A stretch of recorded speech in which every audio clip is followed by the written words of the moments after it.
I'm non-zero sum James, your companion on this exploration of win-win games. The Stag Hunt. Cultivating cooperation to reap rewards. We've all attempted to collaborate with a friend on some Herculean master plan, like building an origami cottage, or convening an international squad of superheroes to defeat the forces of tyranny, and worried, are they going to show up, or will they bail? We know we've all got easier tasks to tick off. This concern is central to our present subject. Whether you're a trigger-happy hunter or a virtuous vegan, one of the most applicable scenarios in game theory is the stag hunt. Two hunters can cooperate to catch a stag, a difficult but highly rewarding prize, or each can safely hunt a hare, a low-value but guaranteed meal. If both hunt stag, they share a big payoff, 4 points each. If both hunt hare, each gets a modest reward, 1. But if one hunts stag, while the other hunts hare, the stag hunter goes home empty-handed, 0, and the hare hunter gets 2. Now in this situation, there are 2 stable equilibria. If you want, you can go on the site to see the payoff matrix, which makes this clear. So the 2 stable equilibria are both hunt stag or both hunt hare, which is why we call the stag hunt a coordination problem, where your best choice depends on the other person's decision. If you trust your partner to go for the stag, you'll do the same. But if you suspect they'll play it safe, you might also settle for hare. This interdependence of trust is the hallmark of coordination. Wait, isn't this just a prisoner's dilemma? It sounds similar, right? We have 2 players who both benefit from cooperation, but are safer defecting. Well, not exactly. There are some fundamental differences. In the prisoner's dilemma, defect is the only Nash equilibrium, because cooperating always pays less than defecting. In contrast, the stag hunt has a cooperative win that far exceeds the payoff for defecting, resulting in 2 stable equilibria. Then we have communication. Communication can profoundly change the stag hunt outcome.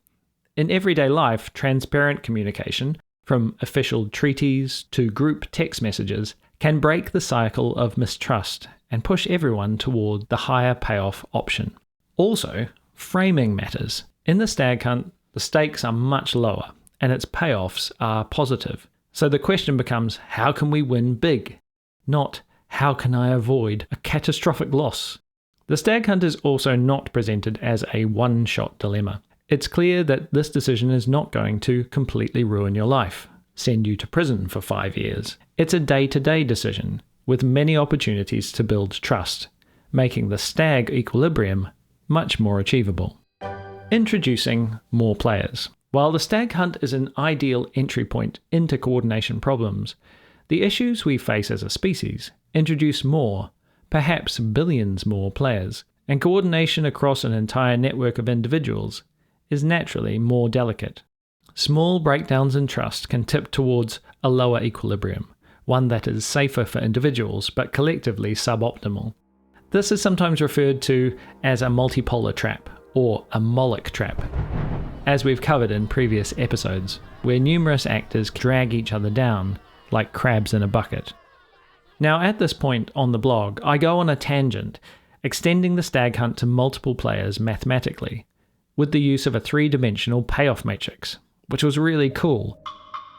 But while I had fun nutting that out, it does not translate to audio well at all. So, if you are interested in exploring this, you'll have to go to the site. The page is linked in the description. Suffice to say, introducing more players makes coordination more fragile, but this fragility is offset by larger benefits. You could think of it like a rugby game. It takes a lot of work to coordinate 2 teams of players, but the resulting game is more enjoyable to play and watch than a one-on-one game would be. Global cooperation. Complex global challenges, climate change, economic imbalances, and social fragmentation require multifaceted coordination, but they also have massive upsides to them. Humanity's survival, achieving shared potential, world peace, which makes cooperation highly desirable. We can also develop ways of reducing the players involved by building robust institutions and electing representatives who are aligned with our interests. And so it's worthwhile to question, is my vote going to hunting stags or hares?